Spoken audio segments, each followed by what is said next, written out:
My dear friends of metallurgical world, this is GN Sharma speaking from my desk at the Magadh Precision Equipment Limited, the original rolling mill supplier of this great country. We formed this company way back in 1986 to cater to the ever increasing demand of cold rolling mill in this country.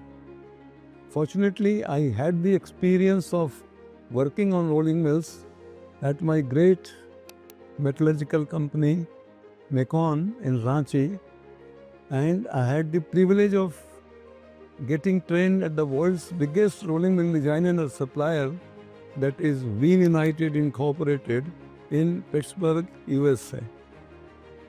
Coming back from USA in say 1974, 75 and many other visits, I worked on many projects where Mecon Ranchi was a supplier and gained valuable experience in dealing with various kinds of rolling mills that could fit India's bill and India's market.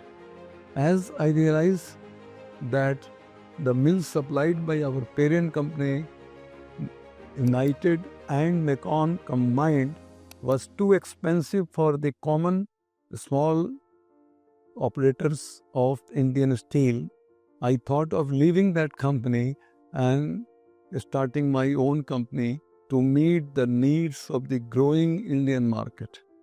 As a result, we formed this Magadh Precision Equipment Limited in 1986 and started supplying the cold rolling mill related equipment to the Indian market. We were very well taken care of by the Indian market, and we started getting orders from all the new companies that were to dawn the Indian market of future.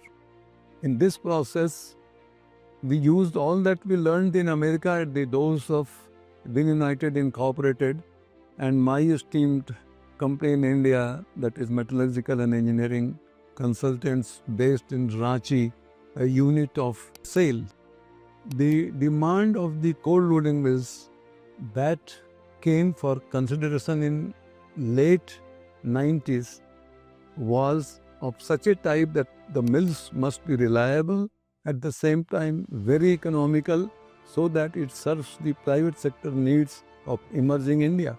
As a result, we mixed all that we learned at USA, all that we learned in Mecon Ranchi, and all that we learned from private sector, and we made products which were suitable for the pocket of the new emerging in India, and technologically it could match the beauty and reliability of American design.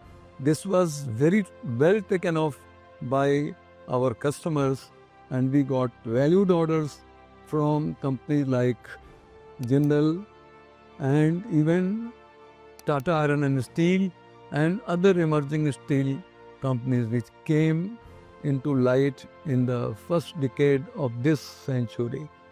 In the same time, India's galvanizing market was growing by leaps and bounds.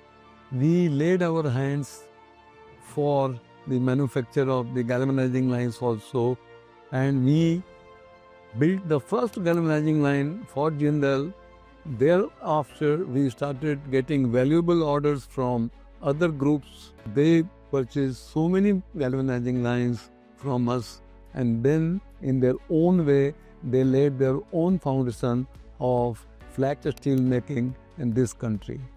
As we went on supplying reasonable equipment to various companies of India, the growth of the country via the route of steel went large and large and large, and today we are almost the second biggest manufacturer of flat steel or total steel in this world, just behind China.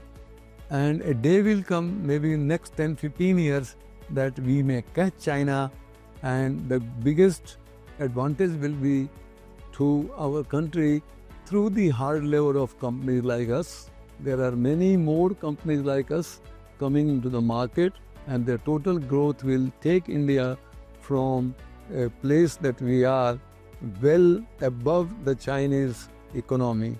I hope this gives a very good picture of what a small rolling mill manufacturer can do for the growth of the country, and what as a team together we can make India as one of the biggest capital equipment makers of the world.